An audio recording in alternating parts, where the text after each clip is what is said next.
नमस्ते दोस्तों। सोचिए, एक ही ऑफिस में काम करने वाले दो लोग हैं। दोनों की सैलरी लगभग एक जैसी है। दोनों रोज़ सुबह उठते हैं, ऑफिस जाते हैं, महीने के एंड में सैलरी मिलती है। लेकिन 20 साल बाद एक इंसान फाइनेंशियली फ्री हो चुका है और दूसरा अभी भी ईएमआई, बिल्स और सैलरी के साइकिल में ही फंसा हुआ है। आखिर ऐसा क्यों होता है?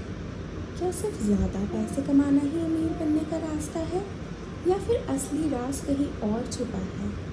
इसी सवाल का जवाब देती है दुनिया की सबसे फेमस पर्सनल फाइनेंस बुक्स में से एक, रिच डैड पुअर डैड, जिसे रॉबर्ट कियोसाकी ने लिखा है। ये किताब इन्वेस्टमेंट की टेक्निकल गाइड नहीं है, ये एक माइंड शिफ्ट है। एक ऐसी सोच जो पैसे को देखने का नज़रिया ही बदल देती है। तो चलिए समझते हैं इस किताब के सबसे पावरफुल लेसन्स को। दो फादर्स, दो सोच। रॉबर्ट बताते हैं कि उनके जीवन में दो फादर फिगर्स थे। एक उनके biological father, highly educated, government job, respect और अच्छी सैलरी, लेकिन हमेशा एक ही बात, पैसे कम पड़ रहे हैं। रॉबर्ट उन्हें पुअर डैड कहते थे। दूसरी तरफ थे उनके दोस्त के फादर, कॉलेज की डिग्री भी नहीं थी लेकिन सक्सेसफुल बिजनेसमैन थे। उनके पास बिजनेस थे, इन्वेस्टमेंट्स थी, एसेट्स थे और सबसे बड़ी बात, उनकी थिंकिंग अलग थी। पुअर डैड कहते थे अच्छी पढ़ाई करो, अच्छी नौकरी मिलेगी। रिच डैड कहते थे फाइनेंशियल एजुकेशन लो तो पैसा तुम्हारे लिए काम करेगा। रॉबर्ट कहते थे ज़िंदगी ने मुझे दो अलग टीचर्स दिए। एक ने सिखाया जॉब कैसे करनी है, दूसरे ने सिखाया फाइनेंशियल फ्रीडम कैसे कर पानी है। रैट रेस बुक का सबसे फेमस कॉन्सेप्ट है। रैट रेस, सोचिए, सैलरी आई, सबसे पहले घर का rent, EMI, electricity bills, insurance, shopping, school fees और महीने के एंड तक अकाउंट फिर लगभग खाली। फिर अगले महीने सैलरी का वेट, और ये साइकिल सालों तक चलती रहती है। रॉबर्ट कहते हैं बहुत लोग इस साइकिल से कभी बाहर ही नहीं निकल पाते, क्योंकि उनकी इनकम बढ़ती है लेकिन उसके साथ साथ एक्सपेंस भी बढ़ जाते हैं। इसे कहते हैं लाइफस्टाइल इन्फ्लेशन। अमीर लोग पहले अपनी इनकम बढ़ाने की जगह एसेट्स बढ़ाते हैं। अब समझते हैं एसेट और लायबिलिटी। यही बुक का सबसे पावरफुल लेसन है। रिच डैड एक बहुत सिंपल डेफिनेशन देते हैं। एसेट्स वो है जो आपकी जेब में पैसा डालते हैं, लायबिलिटी वो है जो आपकी जेब से पैसा निकाले। बस इतना सिंपल सा कॉन्सेप्ट है।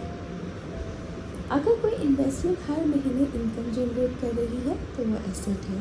अगर कोई चीज़ सिर्फ मेंटेनेंस, ईएमआई और एक्सपेंसेस बढ़ा रही है तो वो लायबिलिटी बन सकती है। रॉबर्ट कहते हैं लोग अक्सर दिखावा खरीदते हैं, वेल्थ नहीं। रिच लोग पहले वेल्थ क्रिएट करते हैं, लग्जरी बाद में आती है। The rich don't work for money, ये लाइन शायद इस किताब की सबसे फेमस लाइन है। The rich don't work for money, they make money work for them. इसका मतलब ये नहीं है कि रिच लोग काम ही नहीं करते, वो बहुत मेहनत करते हैं, लेकिन उनका गोल सिर्फ सैलरी लेना नहीं होता।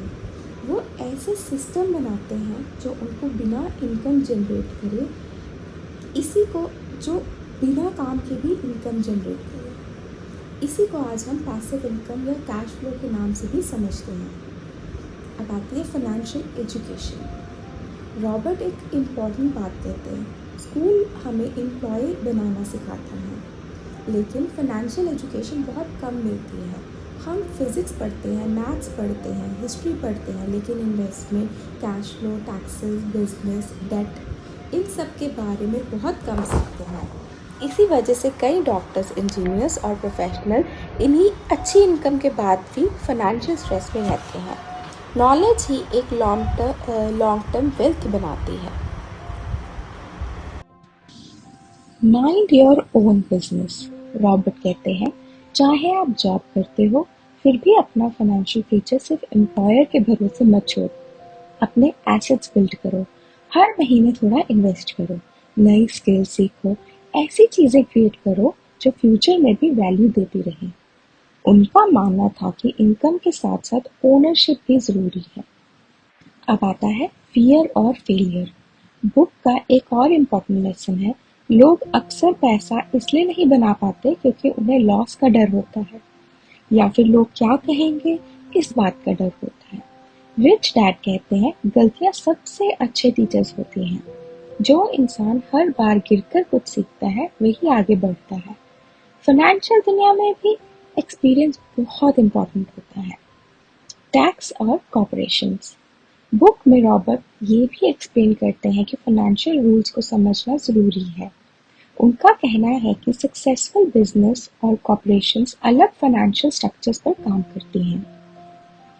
इस पॉइंट का पर्पस लीडर्स को टैक्स इवेजन सिखाना नहीं बल्कि ये समझाना है कि फाइनेंशियल सिस्टम्स को समझना भी फाइनेंशियल एजुकेशन का ही हिस्सा है। जितना ज्यादा आप लीगल फाइनेंशियल प्लानिंग समझेंगे उतने बेटर डिसीजंस ले पाएंगे।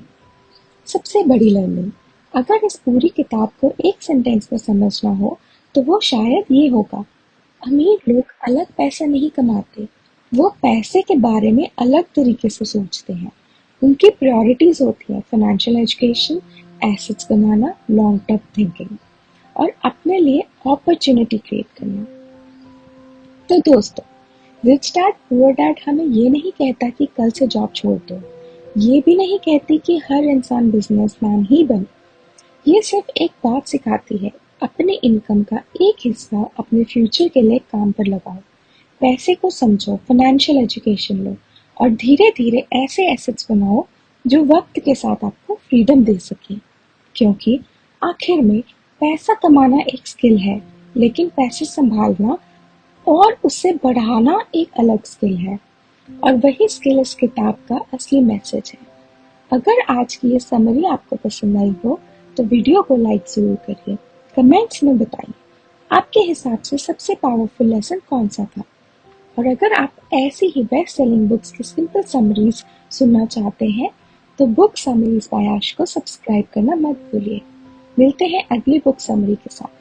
तब तक पढ़ते रहिए, सीखते रहिए और अपनी जिंदगी को बेहतर बनाते रहिए। धन्यवाद।